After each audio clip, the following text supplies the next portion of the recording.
Thank you very much. I'm delighted to be back in Singapore, and thank you all for coming here. It's been a very busy and hectic schedule. I was saying to somebody that I just saw a window today. I said to my wife, tomorrow morning we have a couple of hours free before I do anything, and now I have an 8 a.m. breakfast meeting. So, but in any case, I'm talking about an area where I'll begin just a little autobiographically so that you have a background because of the nature of what I'm going to be talking about. My first training was in Christian theology, and I was a young theologian back around the time of Vatican II. Prior to that, I had been in a monastery for 10 years and been married 54 years to that woman right there. And I was supposed to get a doctorate and continue to teach Catholic theology. And it was a time when we Catholics had theology, and like people of many faiths, we believed that our faith was the one true faith. It was truer than the rest. I went to grad school, and I went to a secular university, which is what I wanted because I'd always been in Catholic schools. And the first year you had to take a course in world religions. Well, I never took a course in Catholic studies for the entire degree. That didn't matter because one of the stars in that area insisted I'm one of his students on the internet all the time. When I do anything, my student John Esposito did this, and I always want to say, Len, I never took a course with you. But I got interested instead in Hinduism and Buddhism, Zen Buddhism, and was going to do a dissertation in Hinduism when the chair said, you really should do something with Islam. We're hiring Muslim scholars, and I was very reluctant to do it. And in fact, really wouldn't have done it except for the fact that I was married and wanted to finish my degree. So I agreed to do one course, and I won't go into the whole story, but at the end of the day, I wound up doing a degree in an area in which there were no jobs. Okay, so that's the important thing. And I'm seen by many people as, you can tell from the way I talk, I come from New York, I'm seen as street smart. Okay? But for some reason, I can't explain why, I just became fascinated when I discovered that there was religion called Islam, and in fact, it wasn't over there intellectually with Hinduism and Buddhism, but was part of a Judeo-Christian Islamic tradition. We always talked about a Judeo-Christian, and then everything else was put on the other side. And then when I discovered the history of Islam and the period of history in which when the West was in its dark ages, Islamic civilization had grown in terms of science, etc. This is all stuff that I kept saying to myself, why didn't I learn this in school? So anyway, I became fascinated with it, and then things just fell into a place, and I finished my degree. And as could be predicted, there were no jobs in Islam. But because I had studied now 4 religions, I could be hired to teach world religions. Okay? So I get hired to teach, and in 1972, from 72 to 79, I teach, but I don't teach one course in Islam. Why? Because there was no interest in Islam. I taught world religion courses, courses on Hinduism and Buddhism, and then 1979 came. I owe my career and my first Lexus to Ayatollah Khomeini, quite literally. Everything went through the roof. In the first 5 weeks, I had 3 book contracts. Before that, people would just say, wouldn't answer you at all, publishers, or they'd say, great idea, no market. In other words, nobody's interested in this. And so that's how I got into the field. All right, so today I'm going to be therefore looking at the role and future of religion in global politics, and I'll be referring to a number of religions, but I will be looking at times a little bit more at the Islamic side of things because I need to focus more, and I'm in an area where focusing on that Muslim aspect is important, especially if we're talking about international relations. Yes, Myanmar, some of the Myanmar Buddhists are doing terrible things, but that's in one place. And it's not going to be holding the attention of people as much as in the last few decades, people have been concerned about Islam itself, not just Muslim extremists, but Islam itself, okay? As a physician trained at Georgetown, both a graduate and of the medical school, said to me, really bright guy, and at one point said, yeah, I'm really interested in religion. He said, because when you really look at it, all the religions preach peace, and then Muslims believe you should kill people. But he did it in this very nonchalant way. So we exchanged books after that. So let me make some observations on and how we got here and the way we even analyze because for the longest time, the study of the Middle East, the Muslim world, and training experts had nothing to do with Islam. The fact is, in the late 20th century, and it has stayed on a certain kind of mentality, the belief was that modernization depended on westernization and secularization. Okay, the only way to be modern, because modernization was, quote, developed in the West, and it had the modern institutions, whether it's education, whether it's the parliamentary system of government, etc. International relations followed that approach. And so a prominent scholar writing on the passing of traditional society, okay, so you can see the judgment he's already making, said Saudi Arabia has two choices, Mecca or mechanization. Okay, and one would say that, therefore, for the rest of the Muslim world by extension. What did that mean?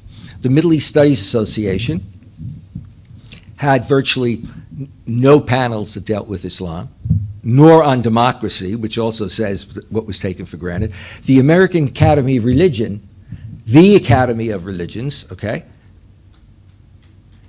had no coverage of Islam. It took several of us, I was a junior person at the time, with one of my professors, to prove over a 3 or 4 year period that there was even a market for this area. And I can tell you, it was a very nervous time. I would go to the American Academy of Religion as a junior professor, and I'd pray that there'd be somebody in a room that would even come to listen. And you might have 6 people come in, and after a while, 2 or 3 of them would leave. And all I could think of was, if any of my colleagues see this and it gets back to the university, it'll be, what's this like? That whole situation has changed, of course, completely after the Iranian Revolution. Our training of diplomats, no touch with religion and culture. Major schools of international affairs, Georgetown sees itself as the oldest school of international affairs. When I went there, they said that I should take another title in addition to the ones that I had. So I said, well, I'd like to take Professor of Religion and International Affairs, but I presume you have that since you're a school of international affairs, and this is a Jesuit university. And they said, no, we don't. Even in the curriculum, politics and culture didn't exist. When it was suggested, it's out. Now, politics and culture is like the area for people to study. Mesa and the AAR had no coverage, and that meant that for many of us that were in the field, we were marginal members. After it began to shift, I became the first president of Mesa who did a specialty in Islam.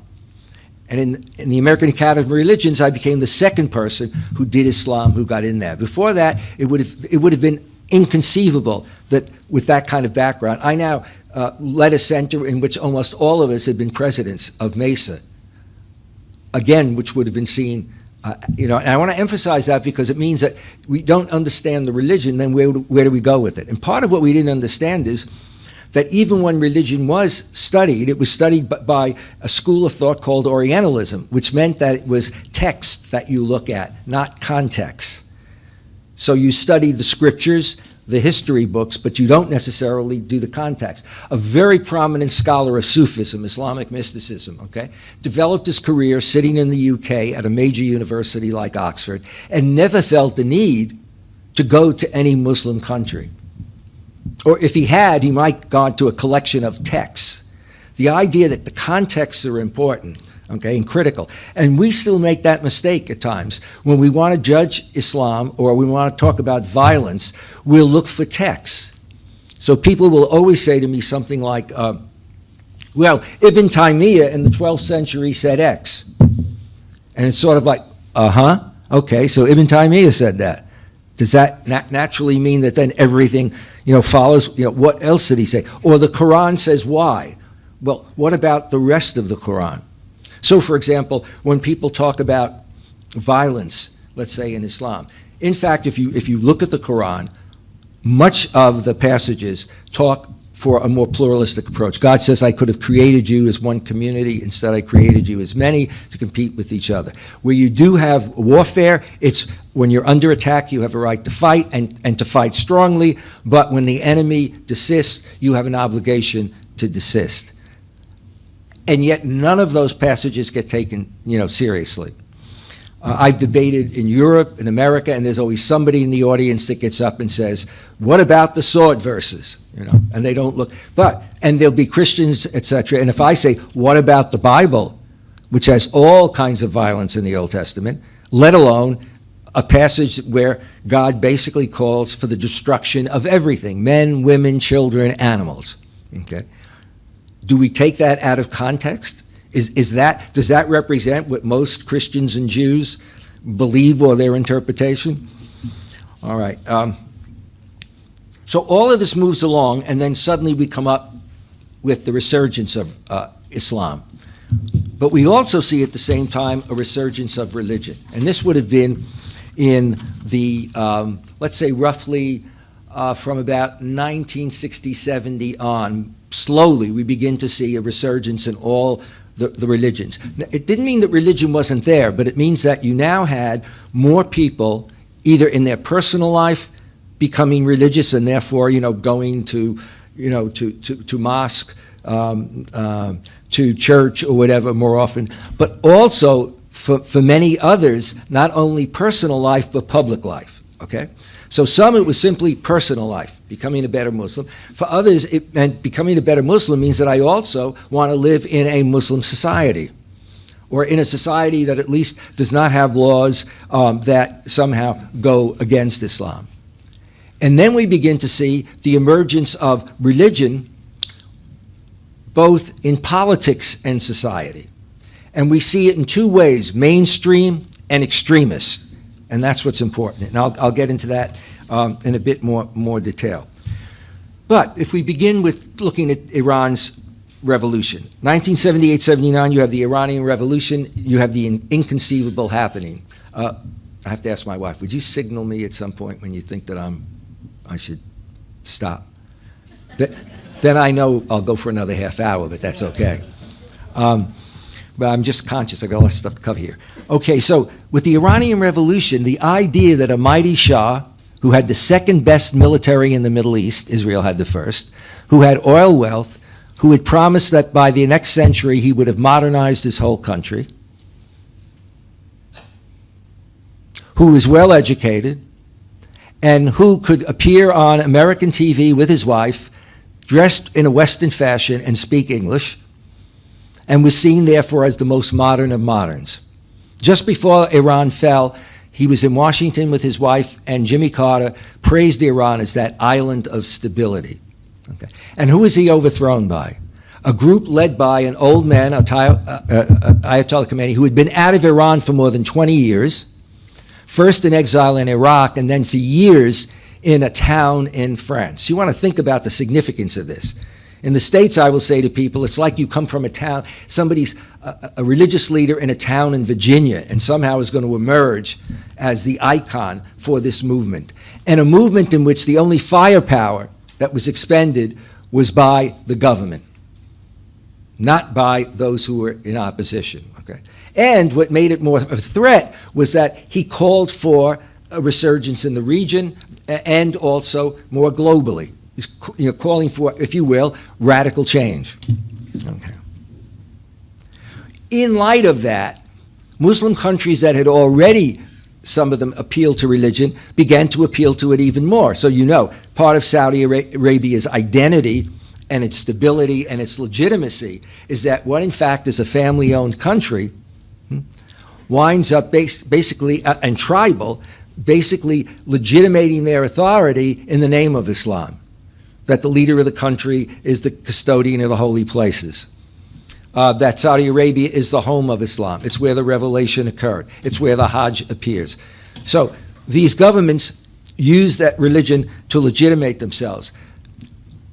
What gets missed in those days is the nature of many of those governments, and many of those governments were allies of Western countries, and that is that most of them are monarchies, most of them are authoritarian monarchies, and as a result are countries which both people blossom in, but also where there's a fair amount of repression if you disagree.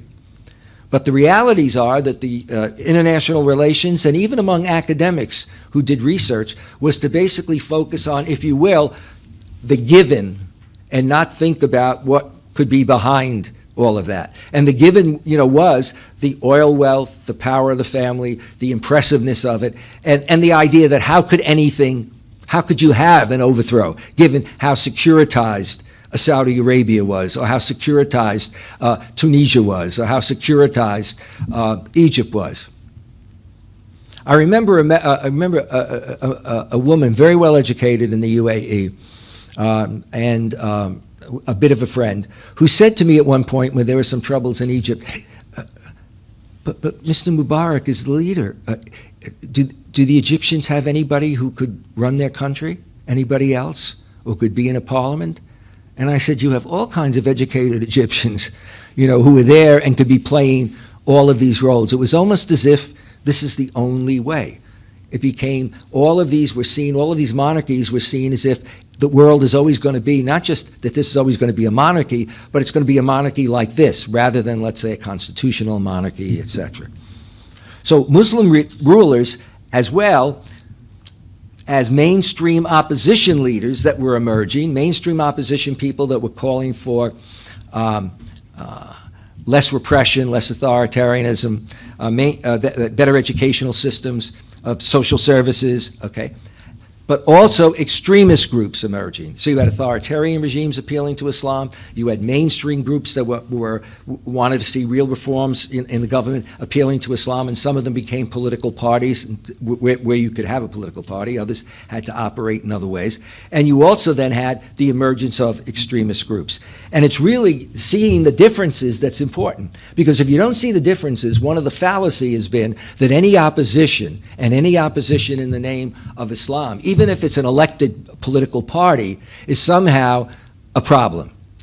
And so there are those who distinguish between mainstream Islam and Islamic movements and extremist. And there are those who say, no, there's only one kind and it's dangerous. You've got extremists who are violent and mainstream who are wolves in sheep's clothing. Wolves in sheep's clothing. It took me about a year to get that down. I'd always say it's just the opposite. And Jean would also, her eyes would go like this, and I'd go, what's the problem? Sheep and wolves, okay. All right. So these Islamic organizations, though, began to really emerge to the point where in many countries you suddenly saw, across the Muslim world, Islamic parties, when elections were allowed, emerging and people being elected to parliament. Some of them even making it into cabinet positions, okay? But still, the political system was always controlled. So even in Egypt, when the Muslim Brotherhood could run, the system was controlled by the government. As to whether or not they could run, they were never allowed to be officially a political party. And it was also a kind of given that would be made known every time the elections. You can run, but you can't win too many seats, okay? It was that kind of restriction. Now, if we look back at the time of the emergence of religion in Israel, and I'll be briefly here, you have the emergence of what some would call Jewish fundamentalism and of groups like the Gush Emanim.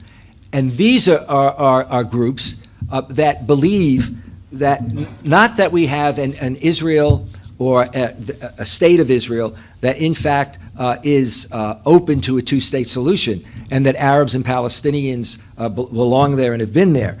But rather, ultimately, these basically have been Jewish zealots like the Gush, and more recently there are other groups now that have emerged, and you see it at election time, that basically what it is that they believe that Israel is a Jewish Zionist state. It's not really a democracy or a secular democracy where Judaism plays an important role, but rather it is a Jewish Zionist state, and that means that all of that territory, which includes the areas that we now find Arabs and Palestinians in, that's also part of greater Israel, greater biblical Israel. Okay. As I announce at all my talks, I'll look a little flustered because I'm not used to reading on both sides of a page. So often I have to look twice to make sure that I'm on the right page. All right. So therefore, Israel is not seen as an ordinary nation state, but a divinely mandated state, okay, a chosen people. And it is to be a Jewish state. And that has been realized when? Recently with Netanyahu, in which Israel has been declared formally as a Jewish state. And when it comes to citizenship, therefore, the fullness of citizenship is for Jews. For non-Jews, it's the equivalent of a secondary citizenship, okay? Because you lack one of the key things in terms of being a citizen, which is Jewishness or Jewish identity, okay?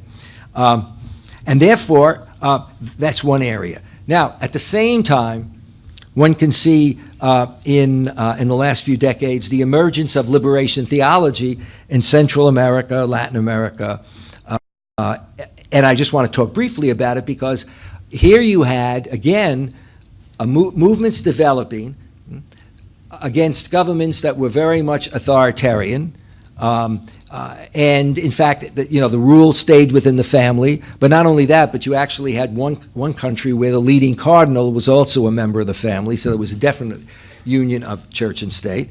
And instead you had Catholic theologians there, many of them, arguing for a preferential option for the poor, that in fact these states in which had massive problems of poverty, of social dislocation, of social injustice, that in fact if you really read the Gospels, if you were guided by the Gospels and the Jesus of the Gospels, that in fact what you saw in Jesus' message was a preferential option for the poor. In other words, who did Jesus really deal with?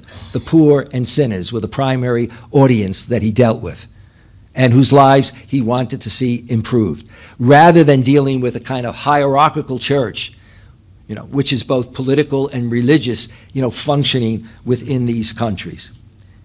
In South and Southeast Asia, the challenge of religious and ethnic nationalisms, as well as militant extremism, has been evident in countries like Pakistan, India, Sri Lanka, Myanmar, Malaysia, and Indonesia, and I'll be coming back to that in a while. More recently, in the last couple of decades, you saw in Sri Lanka the struggle between Buddhist Sinhalese and the Hindu Tamils. Now, the Hindu Tamils are interesting here in terms of the force of religion. Tamils were not religious Hindus. In fact, they were Marxists. Some would say they were Trotskyites. But they realized if you want to mobilize the masses in terms of the identity that you established for your ethnic identity, that religion was such a powerful force that therefore the idea was that you had this, Sri Lanka with the Buddhist power, and then the idea of that northern Sri Lanka should be an independent state, and with a sense of Hindu nationalism. India, an ostensibly secular nation state, one is told that all the time, that it is a secular nation state, excuse me, has experienced multiple communal conflicts, not only in the past, but more recently in recent years, motivated by the challenge of religious nationalism from the Sikhs, demanding the independence in the Punjab, to the rise of the BJP, and a BJP that is now in power with Mr. Modi. And the BJP and Mr. Modi are very close to the RSIS, which in fact is a Hindu nationalist paramilitary organization, which has been behind attacks against Christian churches as well as Muslim mosques.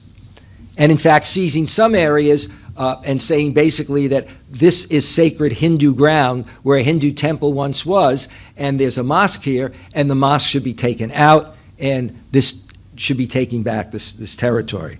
While Mr. Modi presents himself, and in some aspects is a president of all India, when you really look at the attitude and the approach that exists there, it is very much an issue of seeing that the primary nationalism is a overwhelming Hindu nationalism, and that should be expressed obviously in the voting, but it also has been expressed in recent years with attacks against both Christians and Muslims. Yeah, there we go. I was just getting rid of the back of that page. All right. Now what I want to move to is the continued relevance of religion today. To tease that out even more, here looking at the Western context, and particularly America. America believes in separation of church and state, but we don't believe in a separation of religion and politics, but we believe in separation of church and state. But for many of those who practice religion and politics, they don't believe in separation of church and state. And the classic example is the rise of the Christian right. The backbone of the Christian right has been primarily evangelical and Baptist, but not all evangelicals and not all Baptists, but the thrust of a majority, okay? Evangelicals and Baptists basically are fundamentalist religions. That is, they believe in the literalness of God's word. and that there's an absolute obligation to follow that. In a book that Dalia Mugahed of Gallup and I did, and I used to be associated with Gallup, I'm not now, and it was called Who Speaks for Islam? What a Billion Muslims Really Think. It's a book that looked at 35 or 40 countries and interviewed people throughout these Muslim countries and looked at what do they really believe about everything, women, violence, the West, etc. But we also note that even in America, you can have at times as high as 40 to 44% of the American population that believe that we are a Christian nation and that in fact the Bible should be influencing our laws. And you see this played out with the Christian right in a variety of ways. Prayer in schools, religious objects, elections, the candidates that you back, so that you see that both with McCain when he ran in the past and also with Mr. Trump, there's a real turning to the evangelicals to get support for them. Many members of Congress are evangelical. Many members of Trump's administration are evangelical and or Baptist in background. The Secretary of State Pompeo and a host of others. Now, for them, for the evangelicals, they then became a real force during the Bush administration in elections. They were the swing. And every time Bush would run, his advisors would say to emphasize that swing, play that religious card. And it worked because you could develop a block of people who would vote and vote and would deliver in elections, both that is in terms of congressional elections, presidential elections, in terms of the selection of Supreme Court justices. I, as a, it's not that I'm hesitant in knowing who I am. I, as an Italian American raised in New York, who's Roman Catholic, could never have believed when I was growing up that we'd have a Catholic on the Supreme Court. And when Mr. Scalia made it to Supreme Court, and he was a perfect gem because he went to the best schools. I think he did his undergrad at Georgetown and his PhD at the University of Chicago. As an Italian American, I had to support him, although I didn't like his politics. I knew he was going to be very right-wing on the court. But in those days, who would have believed, because there was a real, it was Protestant-dominated, and Catholics and Jews were really not necessary or needed. You might get one. Who would believe that we now have the dominant number on the court are Catholics? Who would believe that Protestants, who in my time, as with Catholics, we'd be distanced from each other, as the other. And when it came to voting for the court, Protestants didn't want to see people, Catholics there. The Protestants would be nominating them, pushing it through Congress, doing backflips to get every time a court option opened to get a Catholic on it. We now have 5 Catholics on it. The head of the court, the last 2 that have been put on are Catholic, and 2 put on before that. That's an incredible dominance, and that comes from a desire to have them there. The Christian right wants them there on issues like birth control, abortion, LGBTQ rights, religion in the schools. I mean, that will be raised. It doesn't mean that all the justices will go along with that. And a strong component of this among evangelicals is a Christian Zionism. That in fact, evangelicals and Baptists, because they take the Bible literally, tend to then take the Bible literally and see, therefore, Israel as only for the Jews, and believe, therefore, in a kind of Christian Zionism. It is a strong support. Okay? If you read my book, The Future of Islam, I get into some of these people. 2 very prominent ministers were part of John McCain's team. When McCain ran the first time, he wanted nothing to do with this Christian right. When he ran the second time, he went to Liberty College or University to speak, and he brought 2 ministers on, John Hagee and Rod Parsley, to be guiding him. And if you read their writings and see their sermons, they see Islam as Armageddon, as it were. I mean, they see nothing in Islam. They're super negative on Islam. And the only reason McCain backed away from Hagee was when somebody pointed out that Hagee had been anti-Catholic 10 years before. And it had referred to the Pope, I think, as the whore of Babylon. I love that phrase. You can imagine what that did for Catholics. And why were they concerned about the Catholics and the Catholic vote now? Because Catholics had moved up from being working class into being educated and in prominent positions. And so the idea was, and many of those Catholics did what many people do when they start to make money. They're Democrats before, and then they shift over and become Republican. I used to say that to a lot of my American Muslim friends. I'd say, right now you're Democrats, you're going to go Republican. So when Bush ran the first time, some of my closest friends all got behind Bush, and look what they got for it. In fact, one of them was put in prison because he was seen as a dangerous professor during the Bush years.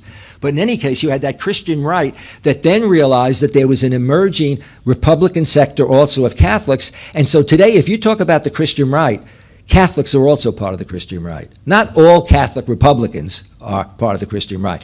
But it's not like in the old days when the Christian right was simply Protestant. Now, a lot of Catholics are. And they share a lot in common. Very conservative theology, very much into education at home for children. My brother of mine has had his 5 kids have been home educated right through high school. And an attitude, therefore, towards society and the public schools, etc. Okay. What about today? Today, residents in many countries continue to live or be influenced by religiously informed cultures, okay? So we don't want to get away from that. Many cultures still operate that way. Now, you can say in Europe that many countries have gone secular. Yeah, but not really completely, because the far right, when it often talks about its history, talks about a white culture and Christian culture. Many of them will bring that in. They won't be talking about that they want to necessarily, open up more churches, etc., but it will be the idea that we are, vis-a-vis these Muslims and these Buddhists, etc., our history is as a Christian nation. Our whole history and our expansion and etc. It's very much there. But in many other countries in the world, you see a real presence and strength of religion. So in Myanmar, Buddhism is an overwhelming strength. Now, it doesn't mean that all the Buddhists have been behind what has been done to almost 1 million people, and what some call genocide. The UN has seen what's going on with the Rohingya as the worst situation in this age that's taking place. But it is being led by, if you will, a hardline Buddhist. And maybe if you were a Buddhist, you might say he's a renegade Buddhist in his interpretation. But it flies in the face of our feeling that Buddhism is just a religion of meditation. The same thing is true with Hinduism. Usually with Hinduism, people see it simply as you study it in school, and it's the Upanishads and the text and the Bhagavad Gita, and so people think that Hinduism is simply a peaceful, and it's Gandhi, etc. When in fact there's a whole history also of military. I mean, the very caste system that you have, the second highest caste are the warriors. Despite the optimism of prophets of secular nationalism and the prosperity of some, many people perceive and experience the wide-ranging failures of the modern state today, and that comes into play. They see modernization and urbanization have often resulted in overcrowded cities, social dislocation. They see the concentration of power and wealth has increased while the problems of poverty, population, density, illiteracy have not been significantly improved.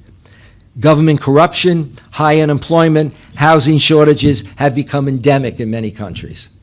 And many people see that in terms of the nature of their government, which isn't responsive enough, and in some cases, if it's an authoritarian government, it then becomes a critique of the authoritarian government. And in terms of issues of social justice, etc., for many, they would ground that claim in terms of their religion to strengthen it. So it's not just, well, we're secularists calling for social justice, but this is the heart of our belief. We have an obligation to do this. And therefore, when they go to mobilize, and this can be mainstream, not just extremists, but to mobilize and develop strong Christian communities that work together as well as push for reform, it will be in the name of their church and the teachings of their church. All religions, I would now want to say as I move into the last part of my presentation, so you can all think well of that, but you don't even know what page I'm on now. Does that? There's actually more pages than there are now, but I'll cut some of it out. I want to begin with this observation for the next part that I'm talking about. All religions have a transcendent but also a dark side. So lots of people and religious leaders will opt for the transcendent side and ignore the dark side, even when we educate our children. You know, in America, how many kids knew the Crusades? And how many kids knew who won and who lost? It all depended on, if you were Protestant, you thought the Protestants won. If you were Catholics, you thought the Catholics won. And both of them were wrong. Okay, so they all have a transcendent side, and that's good. They believe in a God or in an ultimate reality or experience, okay?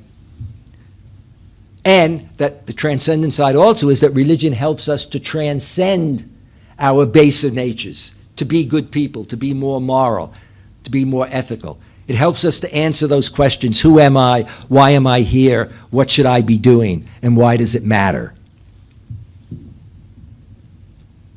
However, historically, religions have also been used both by governments and terrorists to wage warfare, suppress dissent, and commit acts of terrorism. And so if you read the Jesus of the Gospels, a great book to read is by Gary Wills called What Jesus Meant. So he just looks at Jesus' teaching in the Gospels as over and against what the church then became, okay? When you actually take a look, what you realize is that after 3 centuries of, in fact, Christianity being a religion of the poor, the oppressed, etc., when it became imperial Christianity under Constantine, then you begin to see Constantine doing what other great rulers have done, you know, developing an expansionist policy, not only in the name of his power, but in the name of spreading Christianity, or for others in the name of spreading Islam, and for others in the name of spreading X or Y. And that becomes the dark side. Modern forms of religious fundamentalism or of religion in politics have been both mainstream and extremist, nonviolent and violent. Got it? Nonviolent and violent. But here's a dirty little problem. If you say that, people can go along with that, many. And so the context will be, does this group engage in violence? If that were the criterion, where the hell would America be today? And many other countries. We engaged in violence in our Revolutionary War, in our Civil War, and states all believe that they have the right to engage in violence when you're defending the state, etc. So that kind of distinction of saying, okay, if there's going to be a good movement here, social movement, it has to be that they're not calling for reform and possibly in the face of state violence, responding.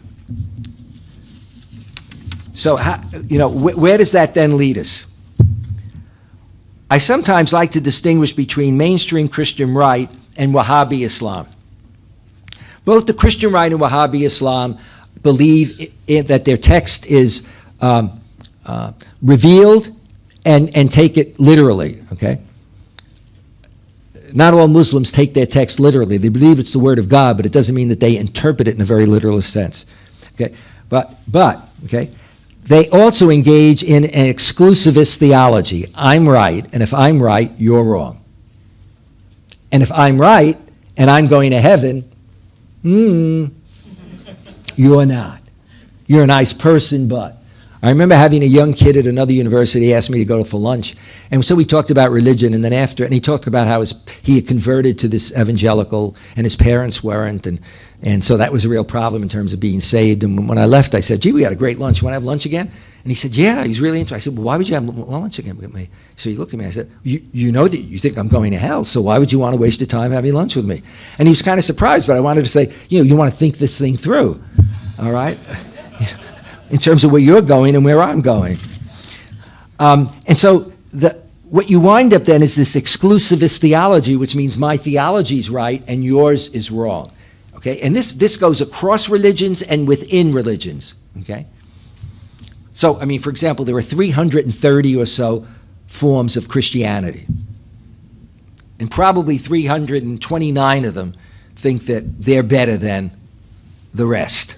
I mean, so it's to keep that in mind, okay, that exclusivist mentality. Now, having an exclusivist theology is not dangerous. It is a problem in our world that is becoming more multi-religious and multi-ethnic. Because if everybody's exclusivist, then it tends to be something where they have a minimal notion of tolerance. Tolerance, meant I permit your existence. But it didn't mean that I'd want to have you as a friend, a neighbor, a co-worker, hire you, or whatever. Okay? And so that's important to keep. So the exclusivism can be a social, but it's not a problem. But it lends itself or can be hijacked by extremists. Why? What does the extremist say? Take the extremist Christian. The extremist Christian will say, Catholicism is the one true, or Protestantism, or Christianity is the one true, let's say, okay, religion. Therefore, the others are wrong. Now, what does that mean in terms of my community? My community, therefore, should be following very rigorously an exclusivist theology. Our theology is right. Okay, it's not going to be inclusive. Okay, and what does that then lead to? If you're an extremist, you say, now wait a second. So what you're really saying is God commands us to follow the 10 Commandments, but now as we seek reform, we'll do 1 through 5 now and 6 through 10 later, because we've been pretty permissive society. Look at the way young people are. In the West, they're living in co-ed dorms, and in other places, they're doing X and Y, so we can't immediately make that change. No. The hardline fundamentalists will say God's word needs to be implemented now. So if we're talking about sexual ethics, whatever, it should be implemented now. It's right or it's wrong. And the danger with that is that it then allows that extremist to be saying not only that other people are wrong, other faiths, but that within their own faith, anybody that doesn't take that position is really not a good Catholic or a good Lutheran or a good, especially if you get into the is a good evangelical. In fact, you can be pushed out, out of the movement. That worldview then gets appropriated by extremists that add another thing. And that is, if this is wrong, and if we live in a world in which we are often dominated by an expansionist Christian West, for example, okay, we need to fight back. Why? Because they're oppressing us. The best place to see this is to look at bin Laden's CNN interview. It's the first major interview that he gave. Depending on your politics, you can read the first few pages as really interesting, political. You can say a lot. Not only do a lot of Arabs and Muslims think this, a lot of academic experts think that there are issues with regard to Palestine, issues with regard to colonialism, issues with regard to becoming dependent on Western states, issues on the fact that if you let the West come in with their arms, they don't leave. All of those arguments are there.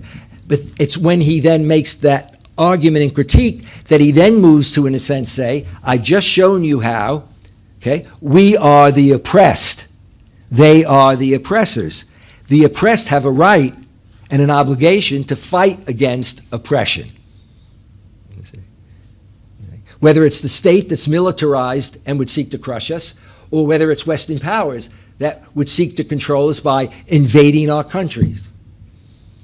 So once you get to that point, this is where the situation really becomes difficult, because what they then are able to say is that God commands this needs to be implemented and implemented immediately, and anyone who refuses this, okay, is an enemy. And that means even people in our faith, they are a double enemy because they've been in the true faith and they're not living according to it. The vision here then becomes a cosmic war between good and evil, a cosmic war between good and evil, between the army of God and the forces of Satan. And once you have that, it then means that religiously motivated and legitimated violence and terror can be seen and reinforced by, if they're seen as religious and commanded by God, as at the ultimate authority demanding a kind of moral life, and so you have a moral justification for what you're doing, and it motivates and enables you to recruit. What are government responses like?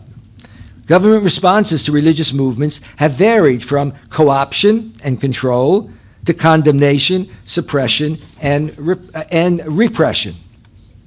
Many governments in the Muslim world, especially monarchies, have appealed to religion even more to enhance themselves. So the Saudis, at a certain point, took the phrase for the king, because some people were saying he's always, in Arabic referred to as a king, and there really shouldn't be any kings, that kind of thing, as the custodian of the two holy places, Mecca and Medina, okay?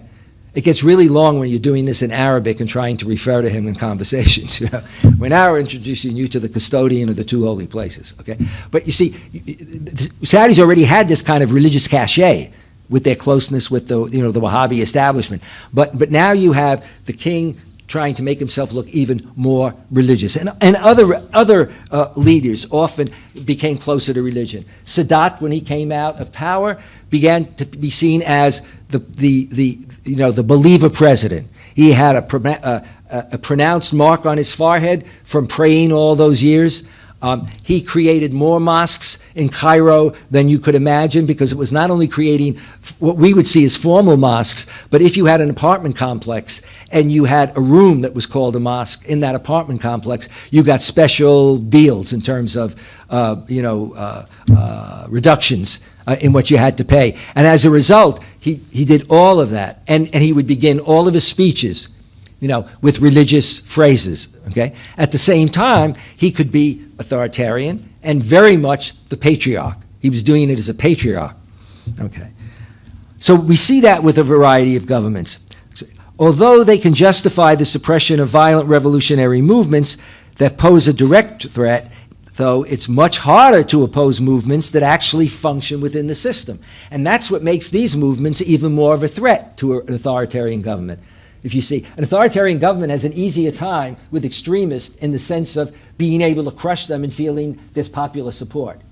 But what do you do when you're crushing a group like the Muslim Brotherhood that's running free education, free social clinics, free summer school for kids, etc., and that when there's a crisis, they get to the crisis if there's an earthquake before the government does? It got to a point where the government made it illegal for anybody to go there before it did. But it said it was because they wanted to make sure that, the roads weren't jammed, etc. But so mainstream outfits become even more of a threat, and especially if they run for office and they do well, because the line of most governments were, A, you don't give these mainstream people a vote, because even if they look like they're nonviolent, they're wolves in sheep's clothing, and also they would lose. And then when elections were held, in a number of instances, they found that they did quite well. Especially in elections where you were not allowed to be on TV, you were not allowed to gather in large groups, you were not allowed to do a whole variety of things, and yet people could actually do well. So governments became even more repressive there. Now the last part of it. Is religion the primary cause and catalyst for Muslim political violence and terrorism? And should that be the approach of combating violent extremism? CVE policy, combating violent extremism, which is what all nations are concerned with today. Okay. Major polls by Gallup and Pew, and you can look this up. This isn't just a great thing about the internet. You can look this up, okay? And then write to me and say, wisdom let us attend. Okay, that's actually taken from an Greek Orthodox liturgy before the reading of the Gospels. But anyway, I always like that phrase, so I use it in secular fashion. If you look at major polls by Gallup, Pew, Zogby, they've consistently reported that Islam is a significant component in religious and cultural identity. That is, if you ask many Muslims, what makes them feel really, what's important to them, makes them feel really good, it's that sense that they have a faith. And it gives them a sense of meaning. It doesn't mean that they're all praying at the same time, etc., but it means that, they see that and they see it as important for themselves personally, but they want to see it in their society as well, okay? That is, that the society actually is not doing that which is incorrect or wrong, okay? So it becomes then an instrument, though, for violent folks to legitimate their recruitment, mobilization, and the actions that they commit. So that then what they can commit are actions that normally are forbidden by Islamic law. They can kill indiscriminately. But you see, the argument that's used is, hey, this is a cosmic war. They have overwhelming force that we're up against. We don't have all of those weapons. This is an asymmetric war. It's not army to army. Therefore, we have to do things like suicide bombings. Because the whole idea, suicide bombings are not meant to win the war numerically. They're meant to win the war strategically, i.e., if you do it enough to make things vulnerable enough that countries' rulers will feel pressure to back off. Okay. Gallup World Poll of some 35 countries found that the most frequent response to what they admired about themselves was their attachment to spiritual and moral values. Majorities of Muslims report wanting democratization, freedom, and civil liberties, all of which they don't get. And before the Arab Spring, I can tell you, whether you're talking about Libya, Sudan, Egypt, I remember being in Egypt with a young man, and he said, you know, people don't realize, he's like in his early 30s, he said, the only president we know is Mubarak. And the only world that we know is Mubarak, with all its limitations, you know, which then tell us all the things that we're not going to be and can't do. And what he did was he had pictures of Mubarak and then all the American presidents that Mubarak had been, you know, president. And you suddenly realize what it meant to say somebody's in there for 30 or 32 years. The same thing's true for Gaddafi. The same thing is true for, the way things were functioning in the Sudan, certainly in terms of Tunisia. You have a society and a cultural values that has become integrated. And this becomes a problem, and I don't have a chance to get into it, when in fact you start talking about reform. Because even the reformers have been raised in a culture of authoritarianism. And so the first thing you would do if you win a war is arrest the opposition. Classic example. After the fall of Egypt and Tunisia, I have to end this in 5 minutes. After the fall of Egypt and Tunisia, we held a conference in Istanbul, and we invited many of the players, the organizations, Ennahda, the Muslim Brotherhood, the young people, etc. However different they were, they all had two concerns. One was the deep state. In other words, are we really going to be able to pull this off? We may have knocked out the top guy, but all the people that were appointed, the chief attorney generals, the legal system, the military, the police, the security forces are still in place. And as one person said, he said, when you had the American Revolution, the winners win, the losers lose, or they're put in prison. When you had the French Revolution, but in our case, we've got that deep state to deal with. And the second thing they were concerned about was, will the West, despite what it says, really believe in self-determination and democracy? I.e., can Western governments accept an election that has people that are critical of Western governments, that are independent, or won't they?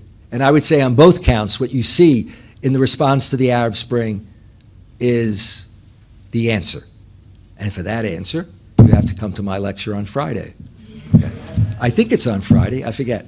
In any case, but what you really see is the deep state did stay. There never was a Morsi government.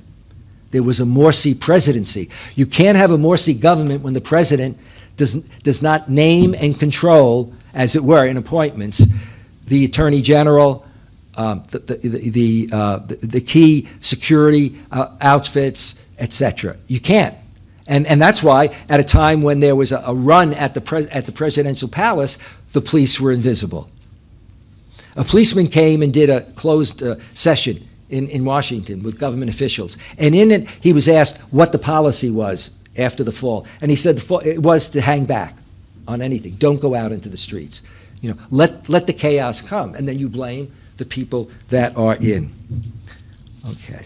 So, how have majorities of Muslims, for example, viewed AQ and ISIS? A Zogby poll of 8 countries found that 3/4 of the people completely rejected ISIS and Al-Qaeda. A Pew report in 2015, and I'd say it's even stronger now, found overwhelmingly negative views of ISIS across Muslim-majority countries.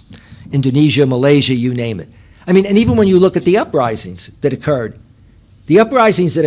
in Tunisia, etc., were not to support bin Laden or ISIS. They weren't even to support particular religious mainstream Muslim groups. It was a cross-section of society. Where do we go from here? It seems to me we have 2 things to worry about. A Freedom House study has showed that its 2018 study, 71 countries have suffered a net decline in political rights. Okay? This is in 2018. If you then look at 2006 to 2018, 113 countries have backed away from democracy. Before it was that there was more movement towards democracy and greater political rights. Understanding this becomes important. A study of religious conflict by Pew showed that 33% of 198 countries have significant religious problems. Significant religious problems. But it does say that it's not saying that religion is the primary cause. You know, religion is there, but they point that out. So in conclusion, you know, where do we go from there, and where do we need to move to? Now, of course, with these pages, this will just take me 1 second. All right. To make you feel good, that's all that's left. Now, how long it takes me to unpack, that's another question. All right. What we need is the most obvious thing. We need a robust pluralism, a robust political and religious pluralism, which we don't have in many countries. And what does that mean?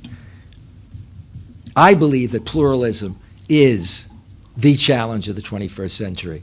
Because put aside everything that I've just said, I mean, put it aside because I'm going to give you another example. Look at what's happening in Europe and America. We've got right-wing groups, white nationalists, white supremacists, okay, that believe in, ultimately, in exclusion. They're anti-immigrant, they're anti-Jew, they're anti-Muslim, they'd be anti-Sikh, etc. Since Trump has been elected, the Southern Poverty Law Center says the spike has been such that we have 1,028 hate groups. Triple the Islamophobia. And you are living right now in a country that for the last 2 days has broadcast a 1-hour program on a lot of this that is incredible, and I can't remember the name of it.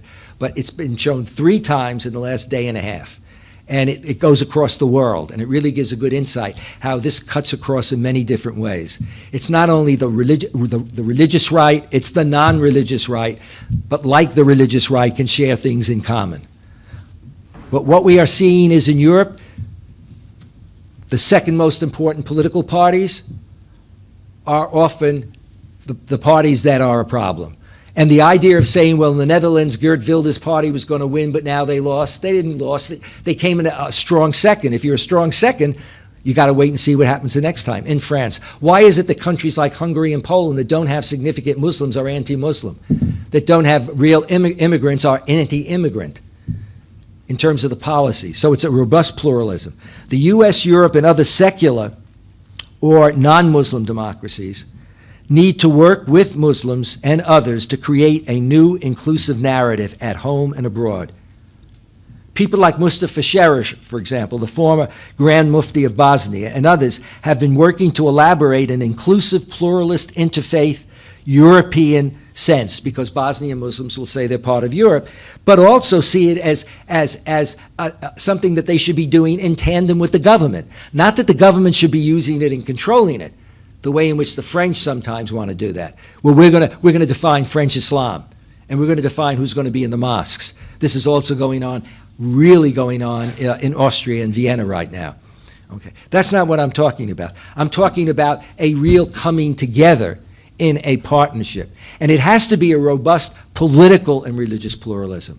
Because if you look at the politics in many countries, even among political parties, it gets so nasty and so deviant and devious that even people with integrity get to a point where, oh my God, I'm a conservative Republican or a mainstream Republican, but my people, the polls show, will go with Trump and the Tea Party.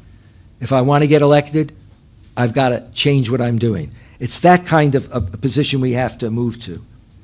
As we see the world that we live in, only we can change it. The great thing about what I do is when I first got into it, nobody was interested in it. Okay? So nobody would show up.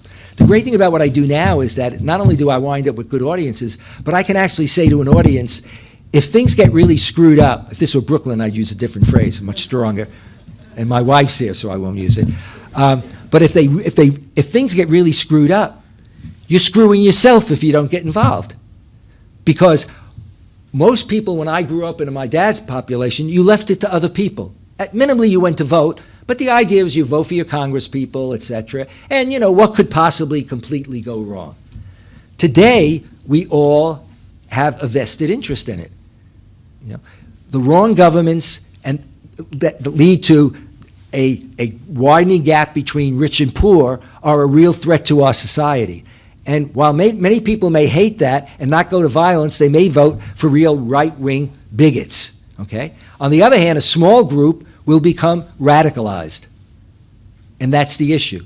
There's a real fear among some in the United States when Trump ran against Hillary Clinton, that if Hillary Clinton won, some of these real right-wing militias would go to violence. And there's even more of a fear that if Trump loses a second time, that it'll occur. Trump's already announced that if he loses, it's going to be because of fake news and manipulation. And there'll be a sense of wanting to see his supporters in the streets. So we have that ability. And you're in a region where there are lots of issues that occur and where relationships between countries and also communities are important. You have a jump on being multi-ethnic and multi-religious. Having had that jump doesn't mean that it always was handled as well as it could be. But you certainly have been moving in a right direction in many ways. I see government involved in a concern about interfaith relations in terms of the pluralism in society. Okay? Now, clearly, government's doing it for government reasons, but that's good. It gets it out on the table, and it allows for conversations in which the government not only can but should turn to others, to provide perspectives, and the others in society that are parts of NGOs or just individuals or experts can expect that government will provide them with an opportunity to talk about this, so that we move to either getting rid of the word tolerance or that we use tolerance and say, no, a new tolerance means that we have pluralism and that we tolerate others based on mutual understanding and respect. Understanding doesn't mean I agree with everything that you believe in, but that I take the time to understand you and I respect that you have a right to think differently, etc., as long as you're not a violent group that's going to do something to me. Thank you.